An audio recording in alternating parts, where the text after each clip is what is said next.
Salamat, Senator Grace po. Akala ko po ay Nueva na natawag sa... Magandang gabi po sa inyo lahat. Nalabat tayo. Simbang gabi, pangalawang gabi na po, ano? At usual, kami mga nandito sa harapan ay napagkatiwalaan ng ating pastor, ating pastor na kami yung mag-ano ng konteksto niya. At yung unang nagsalita ay si Brother Eric, na akala ko nung sasalita siya, wala na, okay na, tanggal lang ka ba ngayon? Hindi ko na alam kung nasaan yung puso ko dito, nasaan yung bitukaw, naghahalo-halo na. Tulad ng sinasabi namin lagi, kahit hindi kami karapat-dapat dito sa harapan, maaari mas magaling pa kayo sa aming magsalita. Ay ang Diyos ang ating paglilingkuran. Siya ang bahalang magpaunawa sa inyo, no?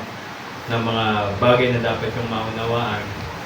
At yung mga bagay na dapat yung matikaw, ay ang Diyos na ang bahalang mag-provide sa inyo. Kami, nandito lang kami para i-share lang po itong mga konteksto. So, ang topic natin ngayon ay the branch o ang sanga.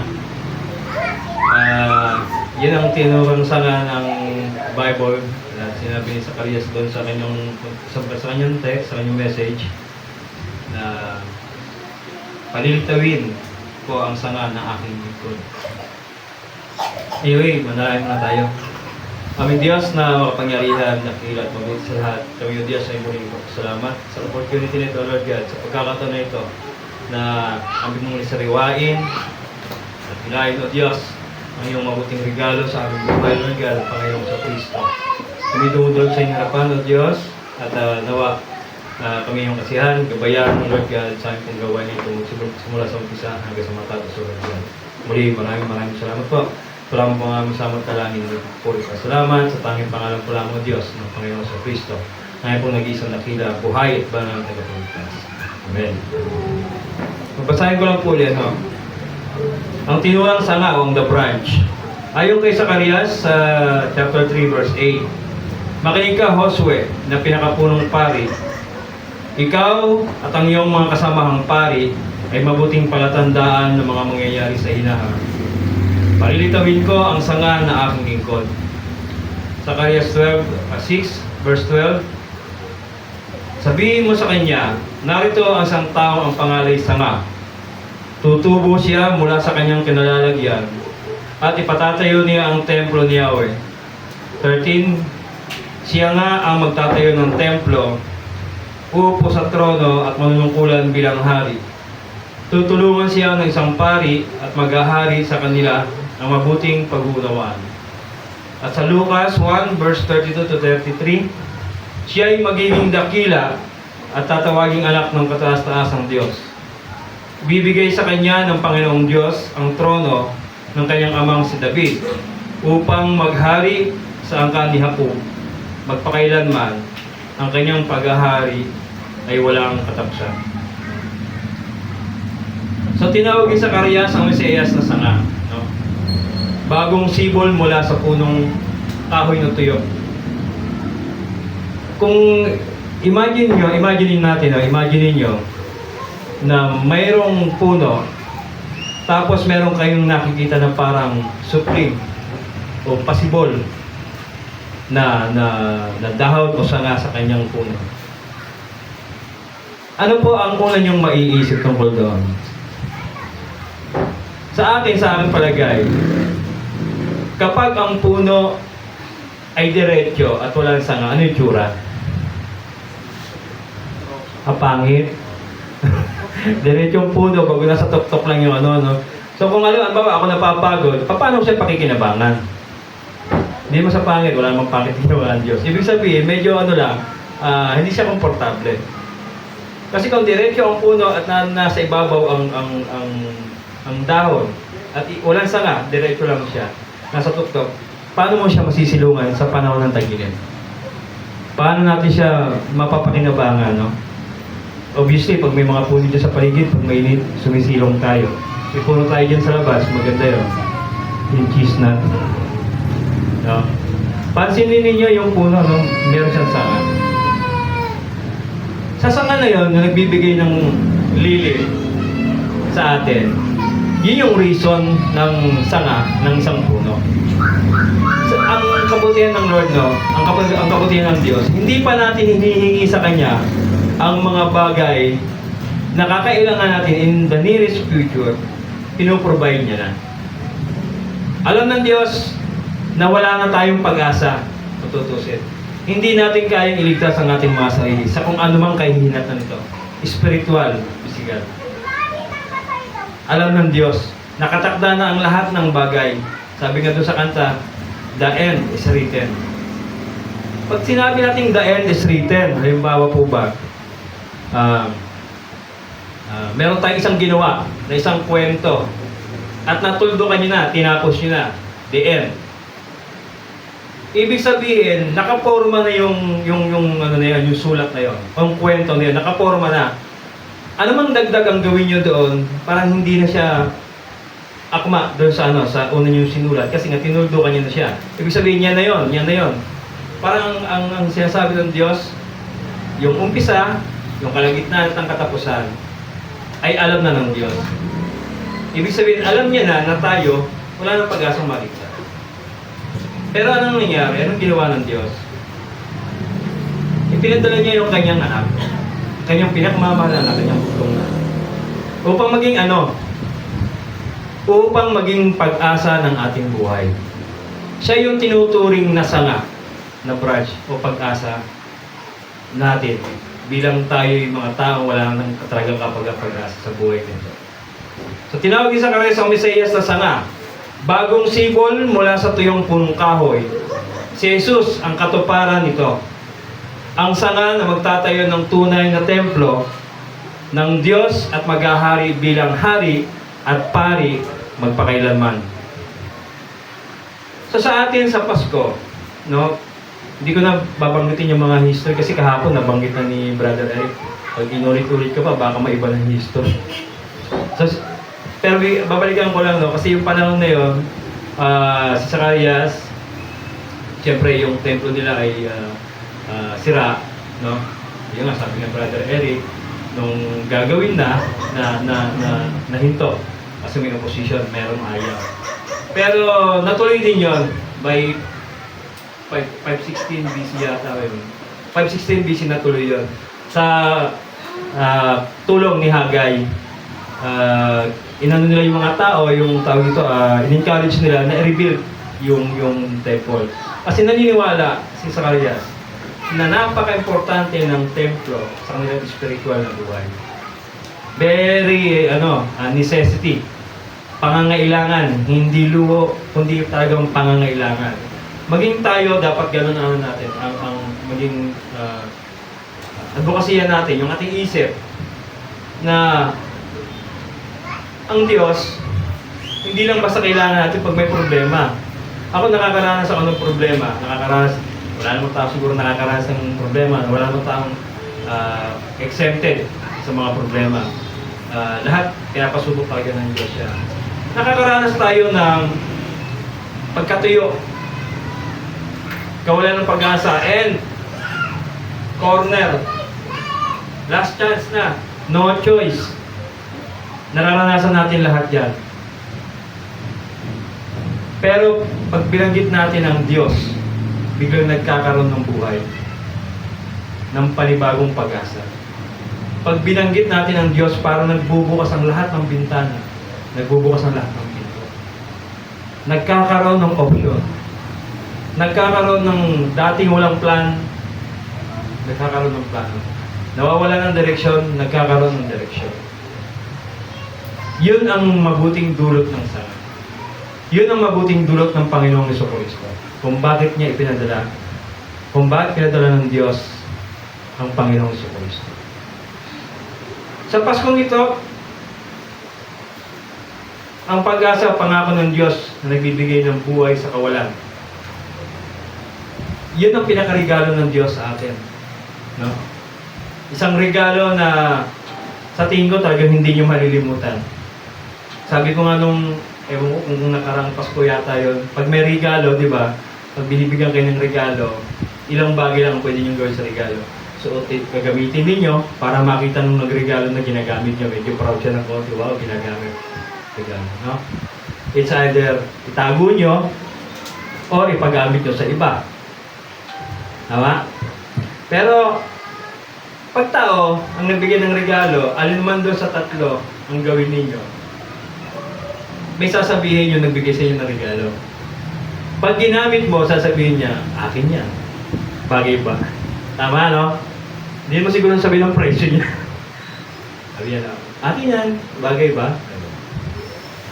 Pangalawa, pag tinago mo, saan na yung regalo ko sa'yo? Ba't mo ginagamit?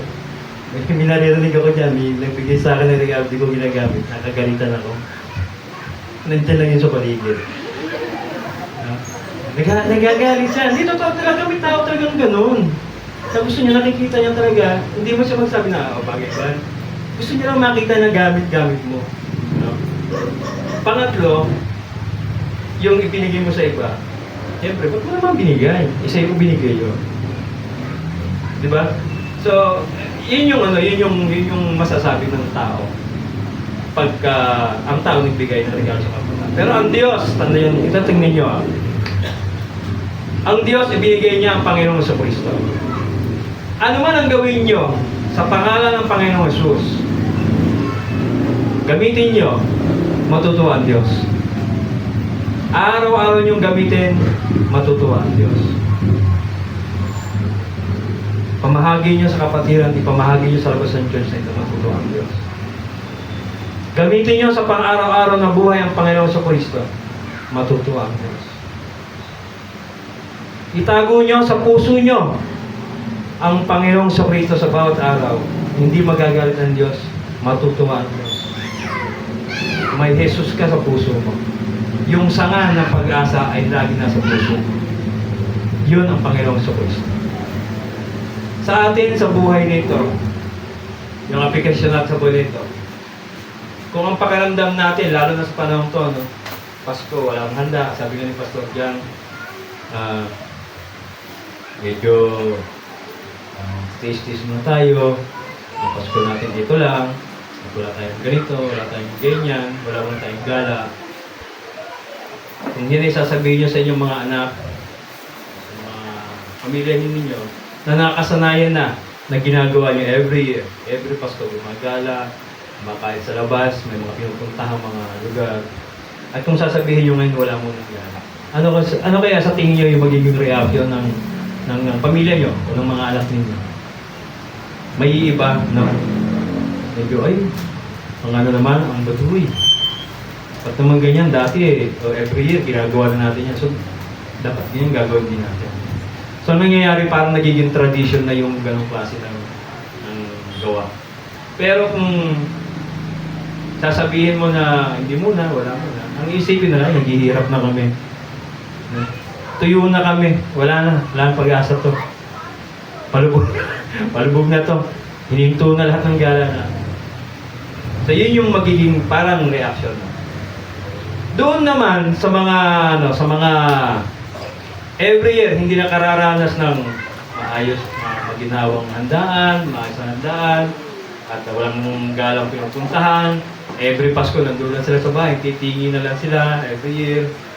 Tradisyon na natin to, magtingin na every Pasko. Pag sinabi naman ng pamilya nila o ng parents nila, anak, gagala tayo, pupunta tayo sa ganitong lugar. Uy, mukhang nakakaangat-angat kami ngayon. Mukhang maganda ang financial namin yun kasi every year, lagi na kami dito sa bahay, tapos ngayon, lalabas kami.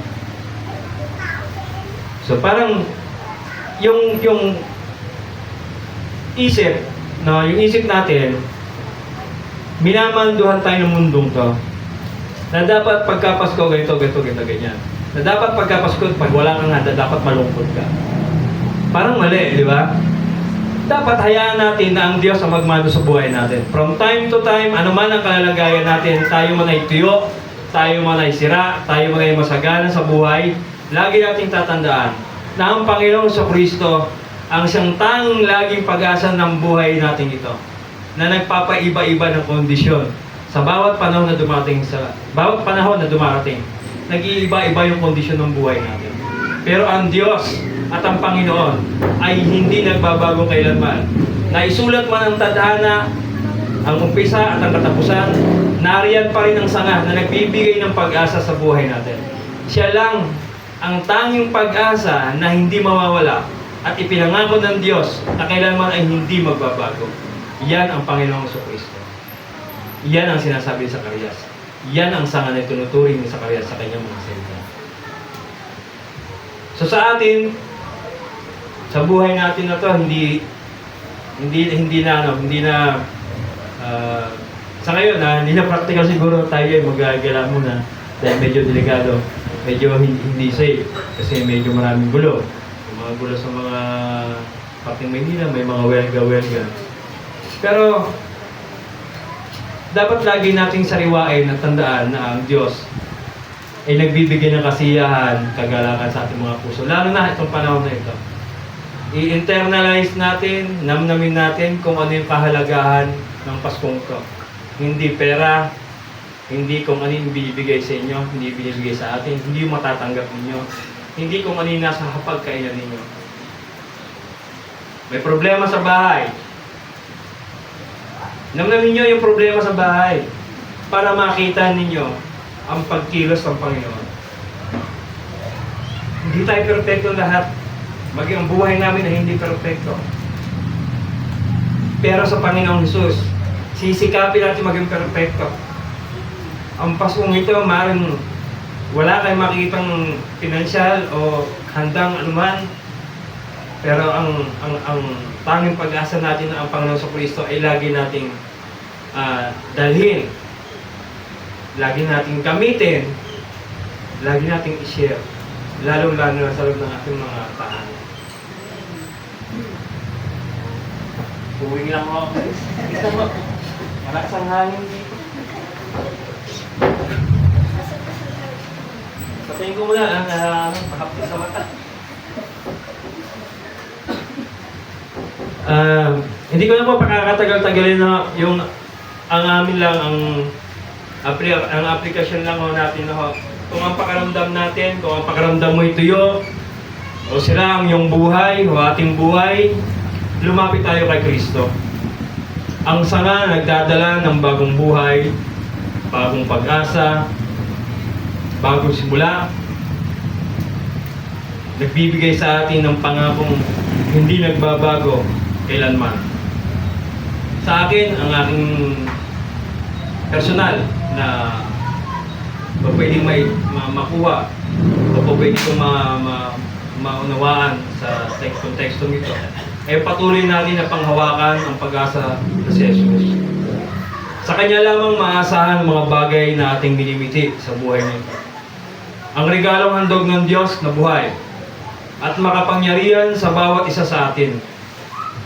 Kay Jesus na Kristo lamang masusumpahan ang sibol ng tunay na pag-asa sa gitna ng kawalan at ang sanga na nagdadala ng bagong buhay na maaari nating makamtan at maaari nating may joy sa piling ng Diyos.